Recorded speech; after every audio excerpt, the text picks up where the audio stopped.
Prosperity Team. This is Dr. Money coming to you from the prosperity corner of the universe where silliness is sacred and nobody's perfect.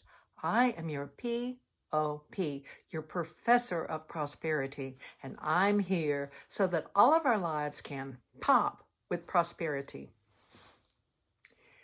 Suppose you feel really good about life. You're grateful. You're feeling abundant. Life is enough. You feel really great. Well, that is the perfect time to write a paragraph, about how you feel about what life looks like in those moments of gratitude. Now, I'm not necessarily talking about transactional gratitude where you're thankful for your job, you're thankful for your eyesight, but it's the gratefulness for life itself when there's just this overarching feeling of life being okay and that we're honored and privileged to be able to participate in life. So when you feel like that, the next time you feel like that, write it down, write a paragraph. And then when you find yourself out of sorts, then go back and read that paragraph and see how it affects you. And even if you're not feeling out of sorts, you might want to read that every once in a while so that you can invoke that power that you're experiencing in that moment. Words have an ability to be able to create what they speak of.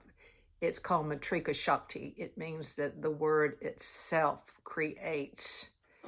So words have this power. In the beginning was the word. But there's also this feeling too. The Matrika Shakti is not just the word, but it's a word that's living. It's a word that it moves in our consciousness.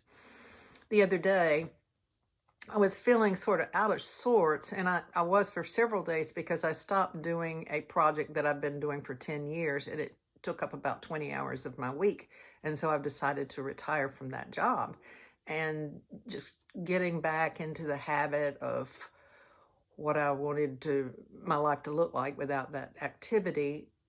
And I felt a little lost, and I had someone leave a message on my answer machine, and that was that they were, or my voicemail, we don't even have answer machines anymore, on my voicemail that they were ordering a book, and it was just a really wonderful message.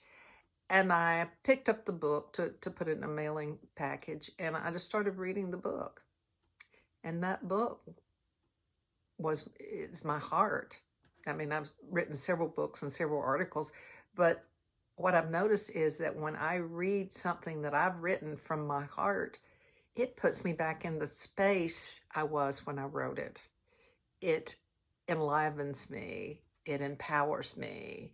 It puts me back into the safety of who I am, not so contingent on external events, but more in the presence of life itself and all of its grandeur, and in the presence of me and myself, which is not a separate self, but it is the oneness of the universe that is glorified by events and activities and so forth, but it is not the events themselves. It's just this active, dynamic, moving force of life. And it feels so good to be in that. That's where we are when we're in the peace that passes understanding. We're in this flow of life, and we've all been there, and we know how wonderful that feels. And so write it down. I feel like I've already written mine down because I've got hundreds of articles, and I just read them and I just love it. So my suggestion is, when you're feeling really great, write it down, read it from time to time. And then when you're feeling when you're feeling out of sorts, then go back and read that paragraph to yourself. See if you can invoke the memory of who you are, because it's not something of the past. When you wrote it, it's really always present. Sometimes the clouds in our minds obscure the sunshine of our heart, but the sunshine is always shining. Let's take a deep breath in. And as we breathe in our good.